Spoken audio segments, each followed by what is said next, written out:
Hello and welcome back to my YouTube channel, which is dedicated to philosophy, music, culture, ideas and books in general.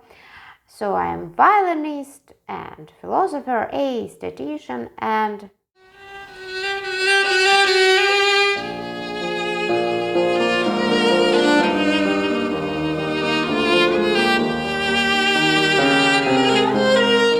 let's talk about classic. Plato, classical philosophy of ancient Greek philosophy, and Phaedo is the most famous dialogue of Plato, otherwise called On the Soul, and it has not only a philosophical meaning, to tell the truth, it's also significant artistic and literary merits. And in fact, few philosophers could create such amazing, such beautiful artistic prose, such impressive and expressive literature. And the dialogue is a bit like a theatrical play with a prologue. And the prologue is on the conversation between two philosophical friends. Socrates, a Pythagorean philosopher, and one of the Socrates students named Phaedo. Phaedo was bought out of slavery by Socrates himself, by the way. And as you remember, Socrates was condemned by the Athenian citizens for godlessness and corrupting miners or youths of the city of the Athens with his philosophy. Socrates must now drink a cup of poison with crushed hemlock, and his students, including Phaedo, I have already mentioned. Remember that Socrates was incredibly calm and even joyful in these last hours of his own life. And Socrates discusses the nature of the soul, of the afterlife. Socrates says to Simmias in this part of dialogue, "Did you ever reach them," means truths, "with any bodily sense? And I speak not of these alone, but of absolute greatness and absolute health and strangeness, so idea of strange or idea of beauty. So the true nature of everything, and in Greek it is called ousia, the essence." And they come to the conclusion that it's possible to comprehend this only by speculation, by philosophizing, by work of soul, and by efforts of our soul. And so Socrates discusses some four proofs of the immortality of our soul. And the first proof is the cyclical argument or opposites. Argument of opposites.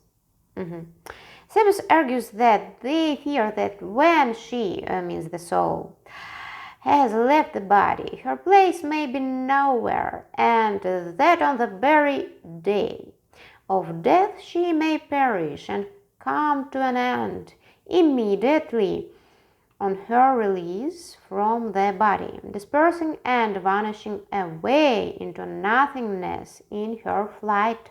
Socrates suggests after looking at everything that lives and exists, including animals, including plants, including qualities, all these he mentions on his proof.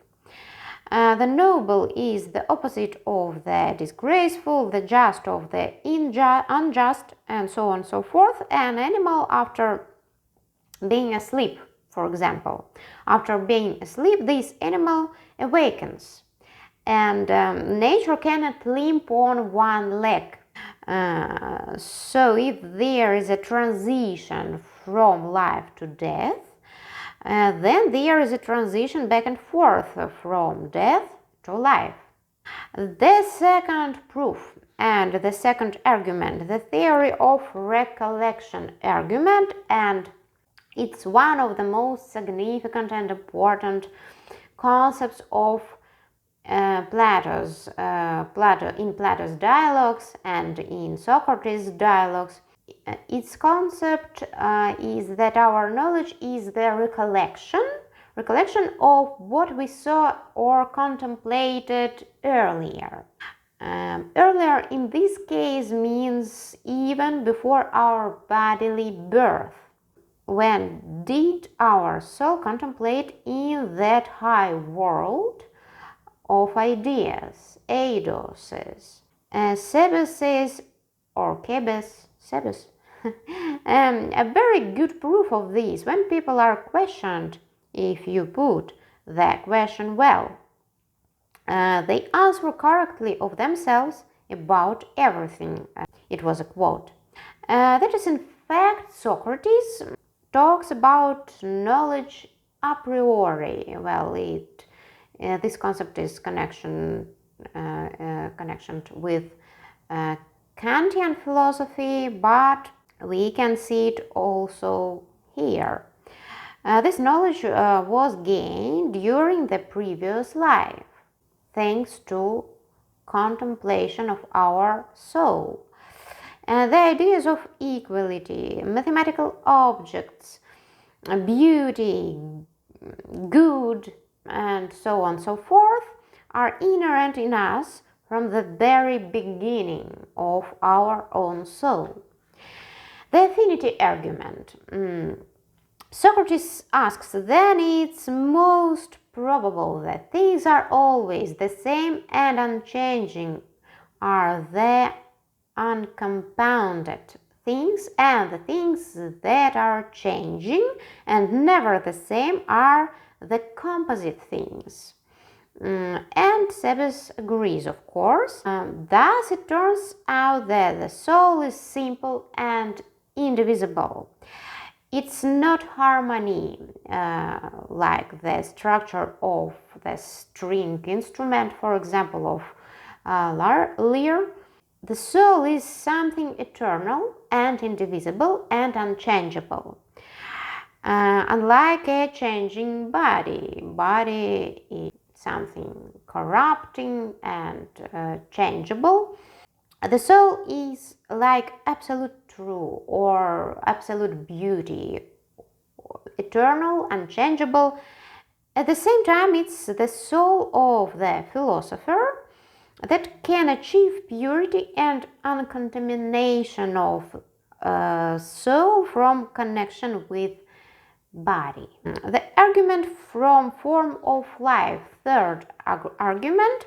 For Socrates, there is an eternal forms ideas. So, for example, beauty is eternal and beautiful things are only a partakes of belonging to the absolute idea.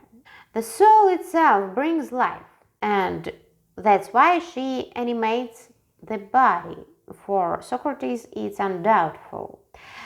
And if she is life itself, or herself, the soul, she, or well, in the context of Socrates' dialogues, she is something alive.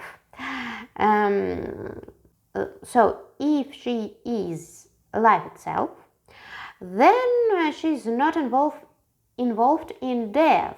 It's absolutely impossible to connect. So, by the way, I wonder if there is an idea of music as such.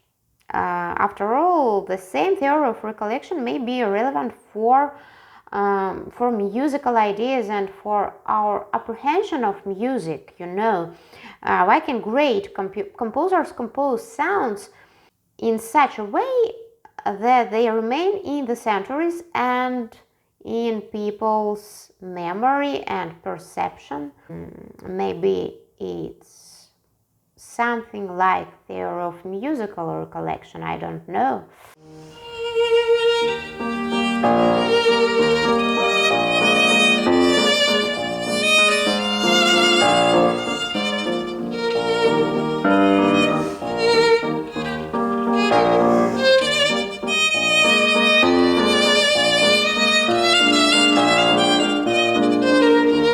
Well, thank you for your attention and see you in the next video. Thank you very much. All good to you. Bye.